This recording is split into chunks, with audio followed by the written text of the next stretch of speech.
Pégou est né le 13 juin 1989 à Montferrat en France. Le jeune Célestin Adolphe Pégou rêve d'aventure et délaisse le travail de la terre à seulement 14 ans pour tenter sa chance à Paris. Il commence sa carrière militaire le 8 août 1907 comme cavalier au 5e régiment de chasseurs d'Afrique en Algérie, puis au Maroc. De retour en métropole en janvier 1909, il est affecté au 12e régiment de hussards à Gré en Haute-Saône, puis un an plus tard au 3e régiment d'artillerie coloniale de Toulon. C'est là qu'il fait une rencontre décisive avec le capitaine Louis Carlin, un officier passionné d'aviation.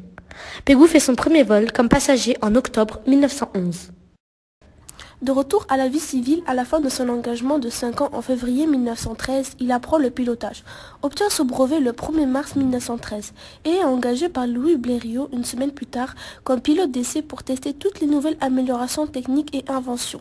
Comme l'aéroplane à trolley devant permet à un avion de s'arrimer à un câble tendu le long de la coque des navires.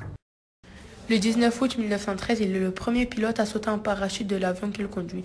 Parti de l'aérodrome de Châteaufort dans les Yvelines, il abandonne au-dessus du domaine de la jeunesse un vieux Blériot 11, sacrifié pour l'occasion. Avec l'inventeur Frédéric Bonnet qui a mis au point un système de parachute fixé sur les fusilages, il démontre ainsi l'efficacité d'un tel dispositif en cas d'avarie dans les airs. Pégou est convaincu qu'un avion peut effectuer des main-d'œuvre jusqu'ici impensables qui permettraient de sauver la vie des pilotes en situation jugée désespérée. Et il va le prouver. Le 1er septembre 1913, Pégou exécute à Givisy-sur-Orge, en présence de Louis Blériot, le premier vol tête en bas de l'histoire sur 400 mètres. C'est un nouvel exploit qu'il recommence le lendemain. À Buc, sur 700 mètres, devant des représentants de l'aviation civile et militaire.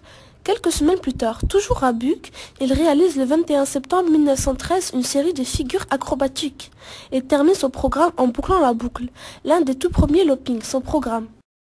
Dès alors, c'est la gloire. Toute la presse s'empare de l'événement.